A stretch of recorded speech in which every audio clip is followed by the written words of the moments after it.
તો દોસ્તો સ્વાગત છે આજના નવા વિડીયોમાં। તો આપણે આ વિડીયોમાં જે વાત કરવાના છે કે વિડીયોમાં ભૂત કોણ બન્યું હતું, કોણ કોણ ડરી ગયું હતું, તો આ વિડીયોને છેલ્લે સુધી જોઈજો।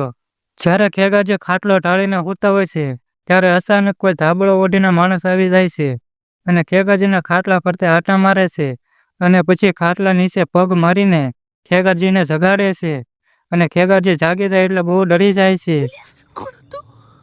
એ માણસ ત્યાંથી જતો રહે છે એટલે ખેગાજી મોકો જોઈને ખાટલો ઉપાડીને રૂમમાં ભાગી ગયા સુવા। પછી એ માણસ હરિભાઈના ઘરે જાય છે। હરિભાઈ એના ખાટલામાં સૂતા હોય, બાજુમાં ગાડી પડી હોય છે, ગાડી ઉપર તે માણસ ટપ કરીને હરિભાઈને જગાડે છે એટલે હરિભાઈ પણ બી જાય છે।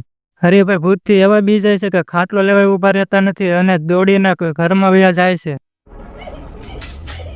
પછી આ ભૂત ભૂપતજીના ઘરે જાય છે અને ભૂપતજી ખાટલો ઢાળીને ભર નીંદરમાં સૂતા હોય છે એટલે ભૂત એની પાસે જઈને બેસી જાય છે। ભૂપતજીને જગાડે એટલે ભૂપતજી બી જાય છે। પછી ભૂપતજી ભાગીને ઘરમાં વયા જાય છે અને ભૂત એના દરવાજે બેસી જાય છે। પછી તો ભૂપતજી બીકના લીધે ભજન ગાવા મળે છે એટલે ભૂત ત્યાંથી ભાગી જાય છે। પછી તો હરિભાઈ પણ જોવા આવે છે કે ભૂત વયું ગયું। ત્યાં આમથી દોડ ભૂપતજી આવીને ડાયરેક્ટ ખાટલામાં પડે એટલે હરિભાઈ પાછા બી જાય છે। પછી હરિભાઈ અને ભૂપતજી બે એકબીજા વાત કરે છે કે મારા ઘરે ભૂત આવ્યું હતું। તે ભૂપતજી કે મારા ઘરે પણ ભૂત આવ્યું હતું, તો હાલો આપણે ખેગારજીને ત્યાં જોઈ આવી। ખેગારજીના ઘરે ભૂત આવ્યું હતું। પછી બે ખેગારજીના ઘરે જાય એટલે ખેગારજીને બીવરાવાનો પ્લાન કરે છે બે। પછી તો ત્રણેય ભેગા મળીને વાતું કરે છે કે મારી પાસે પણ ભૂત આવ્યું હતું, મારા ખાટલે ભૂત આવ્યું હતું।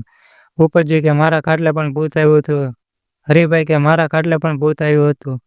પછી તો ત્રણેય ભેગા મળીને મફુજીના ઘરે જવાનો પ્લાન બનાવે છે અને મફુજીને વાત કરવાનું વિચારે છે કે આવું બન્યું અમારી હારે કે અમે ભૂત જોયું એવું। પછી તો એ ભૂત બાસ્કુજીના ઘરે જાય છે અને બાસ્કુજીને પણ બીવરાવે છે। એટલામાં હરિભાઈને બધા મફુજીના ઘરે પહોંચી ગયા અને મફુજીને વાત કરી કે ભૂત હોય કે દેવ હોય તમે હાલો, અમને કાંઈ ખબર નથી પડતી। પછી બધા ભેગા મળીને જાય છે હરિભાઈના ઘરે અને હરિભાઈ વાત કહે છે કે અહીંયા ભૂત હતું કે દેવ હતું મને કાંઈ ખબર નથી। ભૂપતજી કે હાલો મારા ઘરે, હું તમને દેખાડું કે કઈ જગ્યાએ ભૂત હતું। એટલામાં રસ્તામાં હાલ્યા જતા હતા અને સામેથી બાસ્કુજી દોડ આવતા હતા અને એમને ભેગા થઈ ગયા કે મેં પણ ભૂત જોયું, બાસ્કુજી એવું કીધું। ઝાડની ડાળી હલવા લાગે છે। બધા વાતો કરતા હતા કે માતાજી છે, આપણે ભૂવા બોલાવી અને બેસણું કરીએ। જ્યારે એ ભૂતને દિવાલ ઉપર જોઈ જાય એટલે બધા પગે પડી જાય અને કહે છે તમે જેવું હોય તમારું બેસણું કરશું અમે, એવી રીતે બધું કહેવા લાગે છે। પછી આ માણસ ધાબળો કાઢે એટલે વાઘુજી નીકળે છે એટલે મફુજી એને પૂછે કે તે કેમ આવું કર્યું, આ બધાને બીવરાવ્યા કેમ? એટલે વાઘુજી કહે છે કે તો હવે હું તમને કહું, તમે સાંભળો।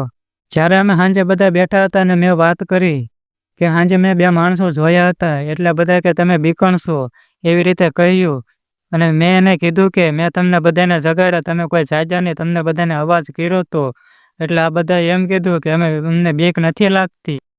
અને આ સારે એમ કહે છે કે અમે જાગૃત માણસ છીએ, અમે ગમે ત્યારે રાતે જાગી જઈએ, એટલે મારે આની પરીક્ષા લેવી પડી કે આ જાગૃત માણસ છે કે બીકણ માણસ છે।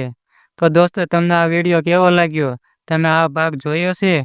ન જોયો તો તમે યુટ્યુબમાં જલ્દી જોઈ નાખજો અને તમને આ વિડીયો ગમ્યો હોય તો લાઈક કરી દેજો।